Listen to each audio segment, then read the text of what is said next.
Ani manguddoodha quban qabdanuu akkam akkam irraanfatan. Warra remote harkaa qabutu waa balleessu. Moderatoronni Sa'a harka tokko qabu sunu nyaate lakki jedhan nu nyaate. Warra remote harka qabu. sa'a tokko fayyaa riikweestii sin gaafadhe yeroo sitti naan dhuftee maqaa keenyaan maallaqa kennitu achi turan seene sa'aatii meeqa dura. Riikweestii sin Wallahi isin barbaadan ture isin dargii. nan barreessaan agartanuu nani katabaa anaa bahuudhaa ka'ee tarii arge fakkaata amma sa'aatii manguddoon raftu sa'aatii taa'amu miti ulfaadhaa galatoomaa.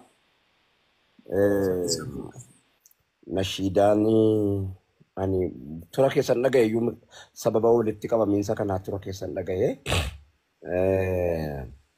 Nashiidaan laffa'amtee dhufti warri baasuun beeka. Ammoo akka kanatti dirree argatee namni hulaa argatee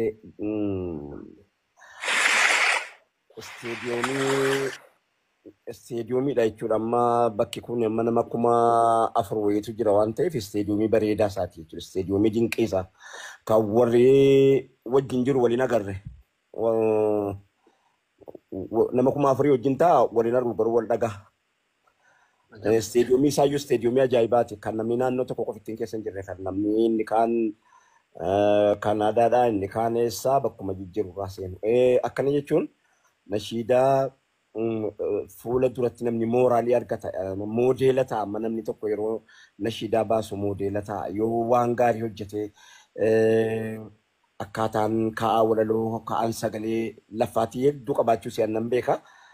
Akkasuma wajjin immoo maa inni egeree nama agartee moodeelii barbaada ilmi namaa yeroo ammaa kana keessa. Yeroo ammaa kana keessa moodeeliin nu itti dhannee deemaa jirru kun moodeelii ilaalcha moodeelii gaarii nu barbaachisa. Moodeelii bareedduu nu barbaachisa. Gara fuulduraatti ijoolleen nashiidaa baaftee jettu kan sagalee qabdu dandeettii qabdu. Waan ajaa'ibaati. Nashiidaan sagalee qabaatan qofaafis hin baafamu. Dandeettii nama barbaachisa. Dandeettii nama barbaachisa. Akkasumas immoo namni rabbiin walirratti nashiidaa baasuu walirratti kennee fi anaaf kenne waan guddaa tokko rabbiin waa sadii wayii tokko rabbiin waan inni naa kenne isinitti maxxaafanii tokko wanti inni naa kenne sagalee ittiin gurra namaa biraan ga'an ispaaltii. Ispaaltiin kuni gurra namaa biraan ga'a sagaleen gurra namaa biraan yeroo ga'u ani reefan janii baha shawaatiin sagantaa daawaatii dhufaa jira. Sagaleen koo kana wal qabatee diif kaka waan argeetu duuchee jechuudha fi malee waa biraatiif hin oolti. Sagaleen ispaaltiidha. Ispaaltii kam gurra namaa dhaqa. Gurra namaa kana keessa maal fudhatee dhaqa? Makiinaa caccabaadha moo makiinaa gaariidha moo ispaaltii kanarra gaa ispaaltii eega taa'abamee bahee gatii makiinaatii olii makiinaa akkamiitu ispaaltii kanarra deemaa isa jedhu rabbinaa kenne tokko. Sagaleen gurra namaa dhaqa. Gurra nama kana hundaa dhaqa tokko. Sagaleen gaafa hin jirre inuma deema. Gaafa hin jirus inuma deema. Sagaleen dallaala. Dallaala gurra kan kee hawatee akka ispiikariitti akka dallaalaati. Akka gurra kan kee hawatee gurra kee keessa immoo maal ergaaniin fudhadhee dhufu isa jedha. Ergaaniin fudhadhee ispaaltii kanarraan bahee immoo ijoollee kana biraan ga'u, uummataan ga'u, dhalootaan ga'u. Yeroo manzumaa baasu yookaanis yeroo nashiidaa baasu waan hin qabuun isinitti malla. Tokko aayyoo guddoo ta'e dhaggeeffadha. Tokko abba guddaa nama waggaa 100 dura dhalate ta'e dhaggeeffadha. Gaafa sana namni haasaarraa kana akkamitti dhagaa isa jedhu. Tokko baha biyyattii kana afaan baha biyyattii kanaa ta'e dhaggeeffadha. Dhiha biyyattii ta'e dhaggeeffadha. Dargaggeessa ta'e dhaggeeffadha. Dubartii ta'e dhaggeeffadha. Durba ta'e dhaggeeffadha. Maaliif jennaan kana hunda waan ta'eef hawaasa itti deemaa jirutu waan kana hundaa wal qabata. Hawaasa itti deemaa jirutu dhaloonni gara fuulduraa dhaloota akka nuti yaadaa jiru kanatti yaadu ofarii fayyadu dhufuu mala. Yoo dandeettii kana caalu fa'aa dhufuutu mala. Ammoo maanuwaala sababa tokko waan giraawundi namaa tokko waan namni irratti ilaallatee moodela godhatu tokko hojjechuudhaa fi itti ta'aabuu itti laffa'uu risaalaan fudhadhee deemaa jiru kun maali jechuudha. Risaalaan fudhadhee gurra namaa dhaqaa jiru kun eessa dhaqaa jirti jechuudha.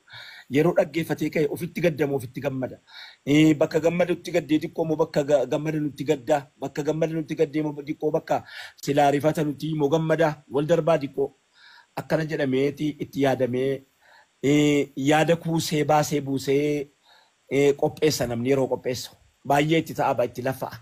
Amma manzumaa nashiidaa Imraan baase kana yoowwan nashiidaa akka kana afurfaa baasee lafatti gata. Afurbaa baatee lafatti dhiisa. Anatu beeka.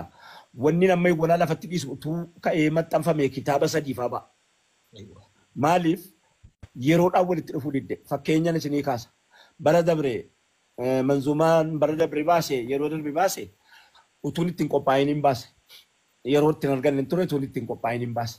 Eegana as qajeelchee baasee ka'ee dhiiroo akkam akkamii waraabeen gadhiisamoo isuma sanatti waraabee gadhiisamoo nan dhiisamoo yoon dhiise nan gaabba. Yoon immoo lafa kaa'ee jedhe yeroo itti dabarfata. Kanaaf yeroo faasaam lalaa nuti warri wanta yeroo umri amma qilleensa akkamitti addunyaarra deemaa jira. Qilleensa wahadaa adiyaanii jedhamee ergaa risaalaa warra garbii warri illuminaantii nutti ergaa jiru keessa jira. Sa'aa yeroo ammaa kana keessa. Fakkeenya jechuun maaf hin jedhe malee immoo dirqama isa kana qofitti namni dandeenya kanarratti qopheessa jechuun qofitti waanuma baay'eetu achi asa deema. Wanni isinitti laammadhu ayyuha du'aat keessaa hoo isin warri asirratti mul'attanii da'awaadhaan fuuldureetti waan akkana osoo silaa yeroo deebii waan adda addaa mufattanii yookaan wanni da'awaa isin mufachiisee waan adda addaa jedhe tiiktookiidhaaf utuu haasoo dhiiftanii abbaadhuma sana argattanii natti tola. Namni isin yeroo abaluu jettanii haasoftanii tiiktookii irratti haasoftan malee nama sanaa miti. Nama sana arganne. TikTok irra immoo isa si jibbuu isa si jaallatu jira. TikTok irra immoo isa karaa kamiin hulaa argatee ishoo jarrinuu gargar ba'anii daa akkuma mana keenya qofa seene mana jiraa rakkoon akkanaa jiraa warra jedhu keessa jira. TikTok irra isa si gammadu qofaa miti isa sitti gaddu jira. TikTok irra isa walitti bu'iinsa keenya taa'ee eeggatutu jira. Kanaaf ilaawwan adda addaa nama harkaa hin mucucaata.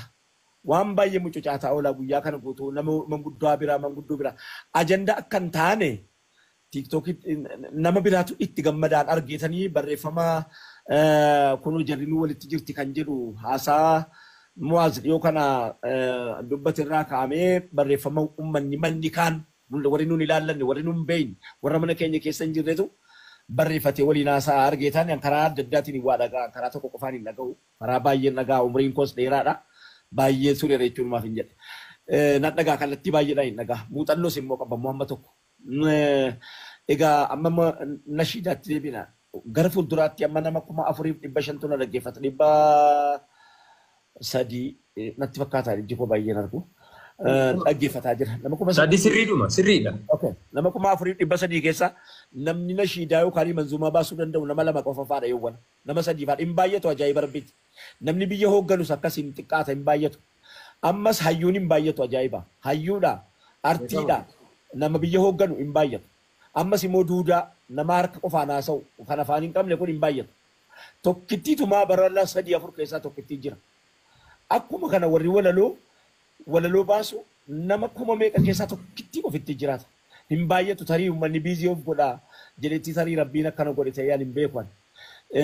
Yeroo tokko bara 30 ga'eera walaloo wayii mataa baneetanii yuunivarsiitii magaalaa Finfinneetti kenne cufaa fidaa jedhee ijoollee doormii antiroopooloojii barattu tokkotti hin geesse kenneennaan torbee guutuu turanii walaloo tokkitti mataa cufuu dadhabanii fidanii deebisan ijoolleen sun.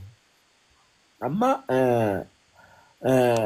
wanni kana jedhaa jiruuf namuu wayii gumaacha amma yoo ibsaan haasa'uu danda'e. Inni kun immoo wahii godha. Inni kun immoo hogeessa ta'a. Wal guunna.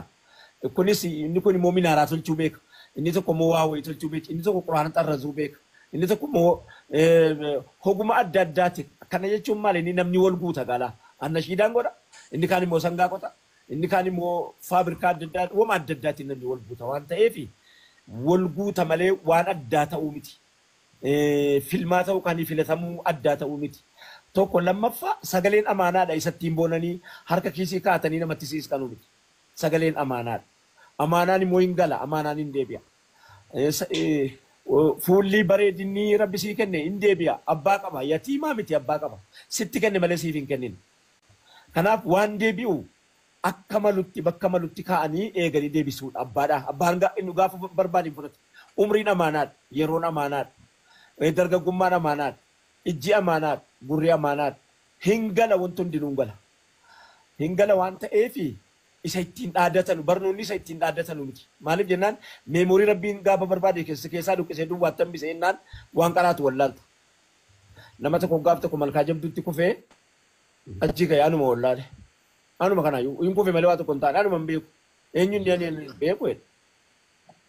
Booddee ishee amattoo idaa intinii fuudhanii maali waan akka daakuu wayii harkatti naqanii fi haxxifachiisanii hinna haxxifatan wayi raayyaa an dhufe kaa'e kun achumaan. An dhufe kaa'e as taa'ee dhabame jechuudha. Meemoorii kana iyya rabbi nama keessaa dhukkifata amaanaadha beeku. Bareenni kun akka ammaa asuma achi garagalteennaan bunni utuutti danfifattu funyaan kan kee xobbaa bar jabanaan sitti danfe. Akka ta'amu isattiin boonanu miti. Isattiin ulutaalanu miti. Sagaleen isattiin beekumsi sheekummaan akkaadaamiin isattiin boonanu miti. Bifa bareeduun isattiin boonanu miti. Bifa fokkisuun hin gaddanuu miti. Isattiin gaddanuu miti. Kanaaf amaanaadha. Sagaleen amaanaadha. Amaanaa gurra namaa dhayti. Gurra namaa kun immoo asfaaltii gurra namaa dhayitu ergaa fudhattee makiinaa moodeela fudhattee makiinaa moodeela dirqama makiinaa moodeela ta'uun maaliif jennaan makiinaa moodeela kanatti taa'ee ba'a. Waan haaraa taa'ee nutti ba'u kan argaa jirtanii miti. Rabbi galataa ahbaashiidhaa galata gaariidhaan hin galchinii fi eega sana asii mashaayikni biyya keenya keessa guutee jira. Eega sana as namni kitaaba sheesaafoo biratti qofittiitti naannoo roobeetti qara'ee ba'aa jiru qofittii yoo gabbaysi ga'a. Hammi sun qofti yoo babbaye Oromiyaa guutu ga'a. Annan beeka abbaachi jiru hin beeku. Eessa akkasiin qara'aa jirtu hin beekaan fedha. Yoo akka sheekummaatti nama ispeeshaal godhee jiru jira waan itti beeytu hundasaa. Yeroo dhageessee mufattee deebii uummataa deebiftu nama baay'een gammachiisaa jira jedhi achumatti of qabii dhaabadhuuti of qabi. Kanuma sitti dhaabadhu. Dhaabadhu of qabiiti nama baay'eetu gammadu jira abaluun sana gammachiisurra ofii kooti of gaddisiisee of qabu wayya jedhi tiraanispoortii qopheeffadhu iddee barbaadaa jirtu sana dhaqi maalirraa kana haasoftan akkamitti haasoftan wayiddii gamaa jira akkamitti tolchitan kun akkamitti kun kana ta'e jechuuni yaa akhi waa biraatiif namni dirra dawaa salbaajii bitatee dhufa diinii islaamaatti yoo dhuftee itti himtee deemte waa tokko hin ta'u. Rabbiin biratti saabbatta malee namni salbaajii qoonqoo bitachuudhaaf wasii bahee Jibuutii qaba. Borii kee bitachuun immoo namni hadha ijaarrata mana borii hadha ijaarrata namni. Manni borii qabriin yookaan jennanni mana qabaleetii miti taabameetii isa ayyuu taabee fin argattu barrabbuma siiraa mateen naanii raamata isaatiin galta malee jennanni mana qabalee miti mana gandaati miti kondominiyeemii jarriin tinisii kana nu kana miti warri siyaasaadhaan jijjiiratan kana miti jennanni qaaliidha inna sidhata Allah qaaliya. Kanaaf sagaleen amaanaadha. Amaanaan kun immoo akka maluu fi waan malu jecha malu dubbii malu waan yeroo fakkaatu waan namni sitti rabbiin gammachiiftee abbaan addunyaan guutuun sitti gadduute irra gaariidha addunyaa gammachiiftee rabbiin gaddisiisuun. Ati rabbiin gammachiisanan abadan rabbiin waan ummatumayyii womaati isaan jette kana gammachuudhaan si deebisa rabbiin keeyyuu sin gatuu bara badan. Yooti waan feete taate isaaf jecha taanaan yooti dogoggortee siif dhidhiiba siif dagalcha waan ta'eef amaanaadha sagaleen amaanaadha maali Imraan nashiidaa waynam baasa jechuu kan kee quban qabaa hin dhageenye sagalee tamma dhageessiftee kaate immoo yoo qiyaamaa ta'e ana keessuu hin danda'u. Maaliif jennaan sagaleen kun sagalee wantaati sagalee warra Arabaati. Sagalee warra Arabaati biyya keenya keessatti adareedhaaf argobbaa qofa qaba sagalee kana. Darbee garuu warri Eertiraa hin qabanii sagalee kana adareef argobbaadha garuu irra caalaa sagalee kana kan qabu malee abbaan fedhe sagalee kana siyyuu baay'ee rakkifte nan beeka deemattiin akkasiin rakkifte nan beeka. Akkasiin bakka itti galuu diddeellee nan beeka. Akkasiin iddeetitti ergatti jechuun yeroo natti fudhata waan akkasii utuuti akkeessinaan jette tokkoffaa ati dargaggeessa ammaatu sagalee kanaa barbaada waan ati keessaan jette moo hojii jenna geeffadha akkititti jette kun immoo dargaggeessa hin hawwata garuu ababbaan hin dhaggeeffatan rabbi rahmataa godhuu fi tuu jiraatanii hin danda'e fuudhii ka'e cofin irraa jedha sagalee namni nama isaa hin dhaggeeffanne namni manguddoon hin dhaggeeffatu abbaan hin dhaggeeffatu. Neetworkii isaaniitu citee fakkaata. Sagaleen simbira dhaabbate moo? Fariid Shariif yoo asirra jiraatte asirraa naa dawwalaa jiraatte tarii na argite saa galatoomii ulfaadhu wanni jechuu barbaade itti hayaadamu ammas dubbiin artiidhaan kallattii ilaa hulaa cuftaa beeke warra silaa wallee dhaggeeffatutu sagalee kan kee kana dhaggeeffata hulaa wallee cuftaa jechuudha Hulaa silaa namni gurraa ofiitiin balleessu. Yaada ofiitiin balleessu. Waan biraatiin dagatu, waan biraatiin lagatu. Waan biraatiin diigu ati immoo ittiin hulaatti cufta. Waa fayyaduu qofaa miti bara. Hulaadhuma itti cufuunuu faayidaa keessaa tokko waan ta'eef. Kanaaf amanaan bakka ofiitti barbaaddii ulfaadhaa galatooma warri asirratti maqaa anaa namni kennu hin jiru ijoo. Maqaa kootii namni naa kennu hin jiru ijoo. Wallahi jira. Kumaatamaan jira. Ani nan kenna baay'ee naa gaaroomaa oo. أهلا وسهلا أستاذ رأي ما شاء الله والله ulfaadhaa warra shaadaa keessanii ol baafadhaa ambu'ee isin dhaggeeffadhaa. Assalaamu alaikum warahmatullahi wabarakatuh. وعليكم السلام ورحمة الله وبركاته. دام سانيتي فستاني هدو هقلتو منو أسمانو مكا أستاذاتين اسم مكا كوتين إن كنتين مكا أستاذاتين كمشان كنين جرا ربي سانو فتيسو عمري ساني ربي المشان ساني مكا أستاذاتين شنت دبله معذرت المشان ساني ما شاء الله أستاذ مرة إيجالي إني كان أستاذ رأي مقدمة. أيوة